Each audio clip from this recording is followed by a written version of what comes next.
Well, good morning. And I got to say, it's a lot to live up to. I have to be special, always fantastic. I really do appreciate that. So I was thinking, it's my last talk of the year, and people are getting ready to start a new year, and what could I say that's actually useful? And a lot of the changes that people start thinking about making this time of year have to do with wellness. And a lot of us, myself included, want to undo the damage that we did by holiday feasting and things like that.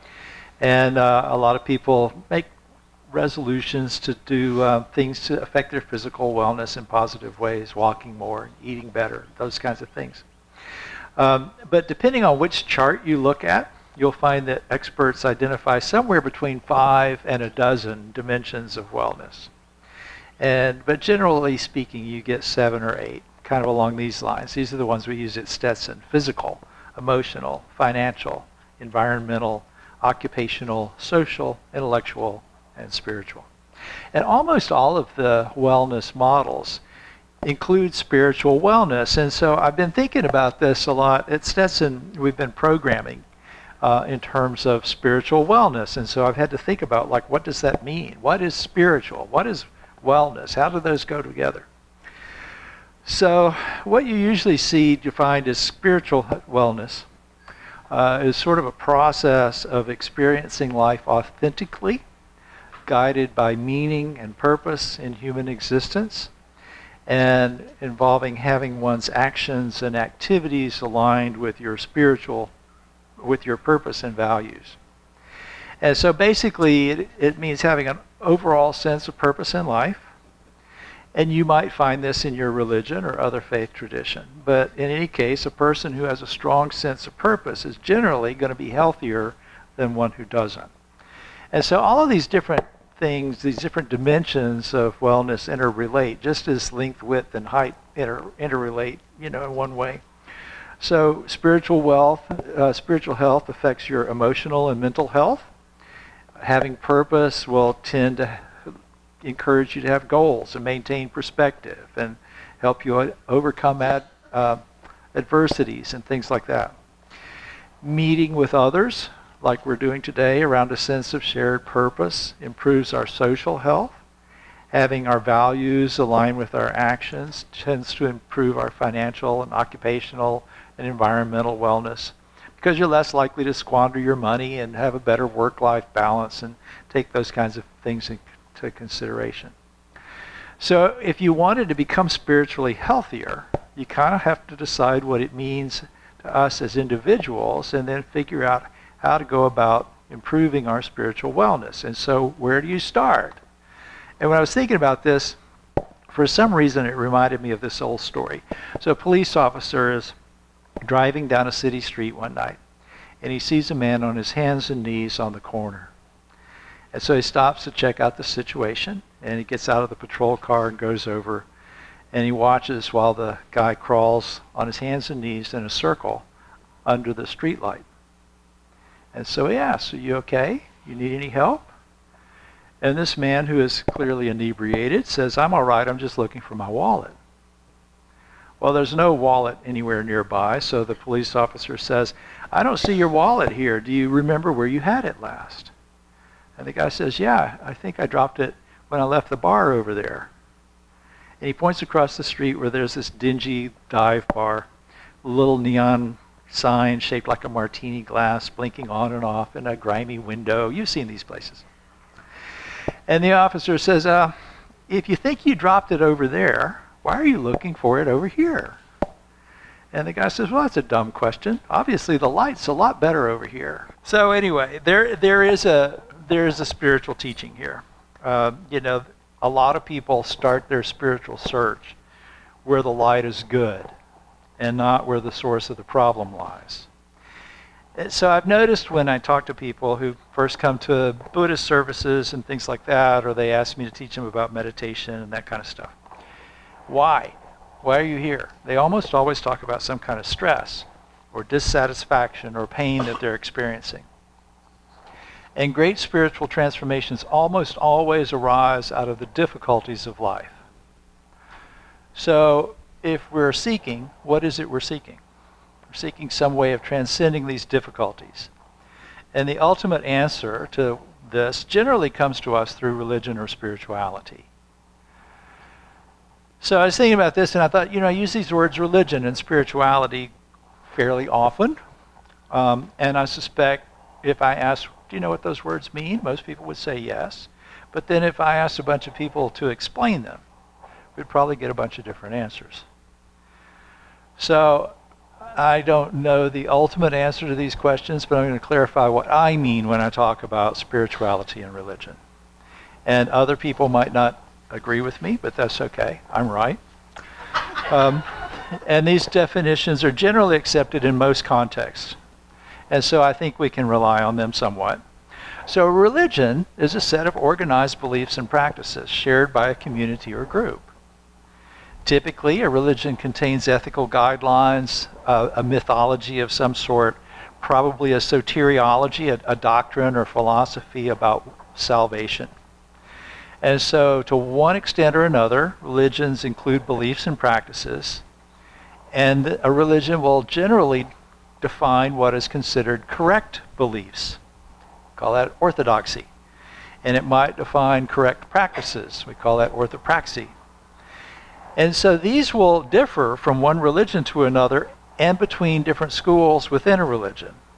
So for instance, if I ask one Christian, what's Christianity? They might say their path to salvation is the belief that God loved the world and gave his son to save humankind. And all you have to do to avoid hell is to believe that. A different Christian might go a little deeper into detail and say something like the Nicene Creed, which there's one God, there's the Son of God, there's the Holy Ghost, there's virgin birth and resurrection, and if you believe those things, then you'll be okay. So I'm Buddhist, and generally speaking, we believe the path out of suffering, which is the rounds of rebirth, is to follow the Buddha's teachings. And I'll sum that up as do good, avoid evil, purify the mind.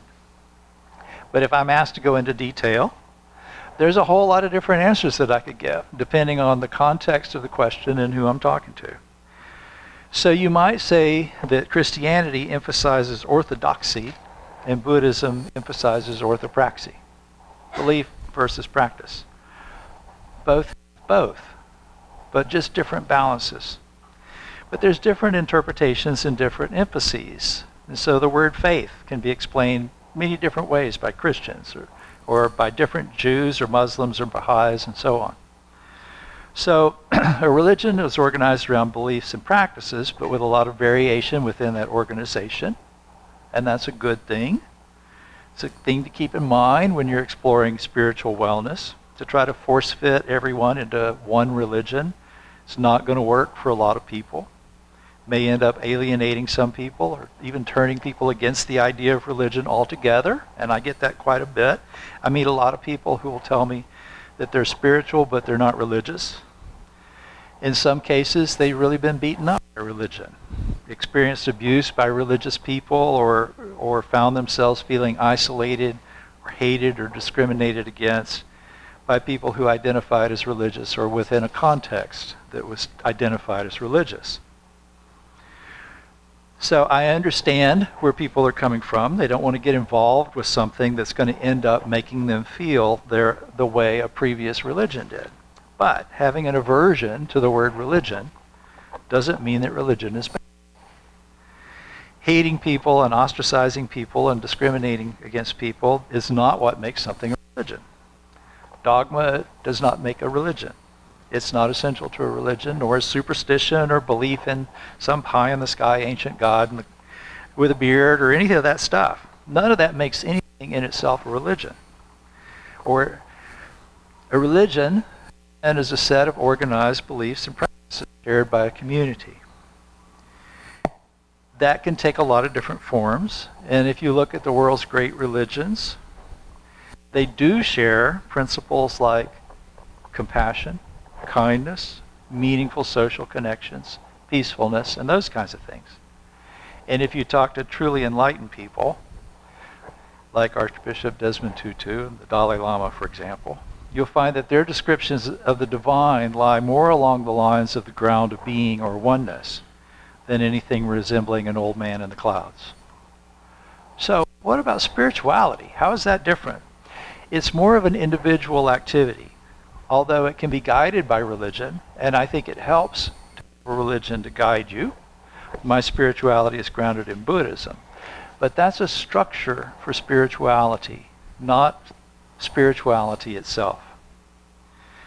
So if spirituality is centered around how you find meaning in life, having a sense of purpose and being connected to others, then what does that have to do with spirit? It doesn't. You don't need to think about things like souls or spirits or believe in gods or the afterlife to be spiritual. In fact, in my tradition, we don't believe in souls or anything that you'd define as a spirit in the sense of a self-existent entity. So rather than focusing on belief, spiritual wellness comes from focusing on practice. And that's how we align our actions with our values. Rather than saying meaningful things, we live in a meaningful way. We let our actions be guided by purpose, not by just reactivity to feelings and things like that. But ideally, our spiritual life connects our individual actions to things bigger than our ego. To the community, maybe, to the world we live in, the environment, whatever exists beyond this particular form and mind. That doesn't require religious affiliation, but it helps. So you've taken a good first step towards spiritual wellness, being here today. But that's just one beginning. One of the best books on Zen, by the way, is called Zen Mind, Beginner's Mind. It talks about the importance of seeing life fresh every moment and not getting caught up in your views. So the spiritual life, the spiritual path is not the destination, it's the search itself. If you think you have all the answers, or the one and only true answer, you are hopelessly lost. I have a teacher, Kai Tien at White Sands, some of you have met him, who says every step of the journey is the journey. So even if your path is clear and well defined, you should still be open to what is revealed by it and be open to going farther. You just have to head in the right direction and then be awake to what arises. So, as I said, it almost always starts as a reaction to some form of stress. People will tell me they're looking for inner peace, and that's good to look for inner peace, but you have to be looking in the right place. If you're looking for inner peace outside yourself, you're looking in the wrong place. It's not a good use of your time to be poking around where the light is good, where it feels good, or where it's comfortable. Sometimes you have to get down into the difficult places inside yourself to find peace. So, I used to work at the Y, and we had this training program that everybody had to do. And we looked at different kinds of members, and some were new to fitness and wellness, and the Y called them health seekers. And I was thinking about that, and I started listening to the song The Seeker by The Who. And Pete Townsend wrote that song, or at least started it, when he was apparently in a swamp in Florida for some reason at 3 o'clock in the morning, swatting mosquitoes and dealing with sand spurs. I never heard an explanation for why he was in a swamp in Florida at 3 o'clock in the morning, but that's where he was. And that's a good place to start a spiritual quest. You have to get down in the swamp where the mosquitoes and sawgrass are. And often that swamp is our own mind, and things that make us itch and sting are our own mental habits. So the solution is to cultivate the antidotes. Develop things like gratitude, mindfulness, and awe. Practice kindness. Develop wisdom. Meet the world on its own terms rather than expecting the world to live by ours. Strive to transcend ways of thinking that lead to harm and develop ways of thinking that lead to benefit. Live mindfully, aware of the activities in which your mind is engaged, and set your mind on maintaining and deepening understanding and discernment. But first, seek purpose and meaning. Those things are not out there somewhere. You know, there's the old story that, you know, the guy climbs up to the top of the mountain and asks the holy man up there, what's the meaning of life? You don't have to climb the mountain. You've already got it. If you've never read Viktor Frankl's book, Man's Search for Meaning, you really should. If you're thinking about a spiritual quest, that's pretty much required reading. Frankl said it's each individual's responsibility to find meaning in life. He said, ultimately, one should not ask what the meaning of life is, but rather must recognize that it is he or she who is asked. We're each questioned by life and must answer to it. Each of us has the responsibility for our answer, and thus responsibility, he said, is the very essence of human existence. So, let's say you have a sense of purpose and a general direction where you want to go.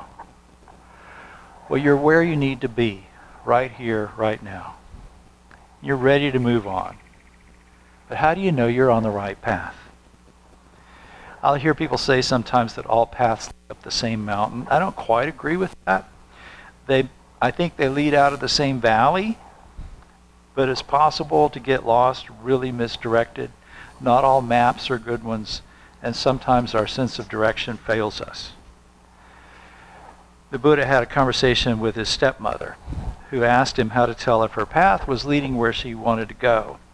So after his enlightenment, she came to him and asked him to ordain her, and she became the first Buddhist nun. And then she stayed at the monastery where he was for several months. But eventually she wanted to go off and practice on her own, which was what monastics did back in those days. And she knew that she'd have insights arise, and she'd hear things from other monks and things like that. So she wanted to know, what can I rely on? What insights and teachings will take me where I need to go? And so he told her to look at the qualities of the insight or teaching and consider carefully, where would it lead? And he gave her some tests of truth that we can apply to see if what happens in our own spiritual journey is on solid ground or not. So does a teaching increase greed or anger or delusion? Does it encourage you to cling to things, actions, or ideas that turn out to harm yourselves or others? Are you hanging on to something that's not really a true source of happiness? And if so, pick a different direction. Are you accumulating spiritual experiences or experiencing spiritual growth? A lot of people will congratulate themselves on going to famous retreats and things like that. A lot of people are busy shopping around for the next big thing, the meditation app or whatever the book is of the month. Be careful not to confuse spiritual progress with spiritual consumerism. Your spirituality shouldn't require you to make demands on others around you, that they believe the way you do or practice the way you do or conform to your views. But the truth will always remind you of the beauty of the world and the abundance that you enjoy, even if things aren't going the way you would like them to. It will allow you to share your spiritual life with a supportive community who accept you as a fellow traveler and can non-judgmentally offer you guidance. Most importantly, the truth will enable you to love truly. The Christian existentialist philosopher and theologian Paul Tillich spoke of the importance of love in the spiritual quest in a sermon called What is Truth? Johnny Cash wrote a song by that same name. He came up with a different conclusion. Tillich said, the truth that liberates us is the power of love. Love liberates us from our false self to our true self, to that self which is grounded in true reality. Therefore, distrust every claim for truth where you do not see truth united with love, and be certain that you are of the truth, and the truth has taken hold of you only when love has taken hold of you and has started to set you free. So, I hope that the rest of your holiday goes well. I hope that you have a happy new year. And I hope that this has given you a few thoughts about how you might practice in the coming months. Thank you for your attention. And with a benediction. So I don't bless you very often, but a benediction is technically a blessing. And I don't really bless too often, but this time of year, when our days are starting to become lighter and all of that, seems like a good time to do that. May you be blessed by the spirit of the season. which is peace, joy, and goodwill. May you be blessed with the hope that it brings and the love that defines it. As we go forth this morning, may your troubles be smaller and your blessings be greater. May you always recall what needs to be remembered and be able to release what is best forgotten. May you receive every blessing. May the grace and goodness of heaven embrace you by the power of all spiritual teachers, the power of all truths, and the merits of all those striving together for awakening. May you always be well. Namo Amida Butsu.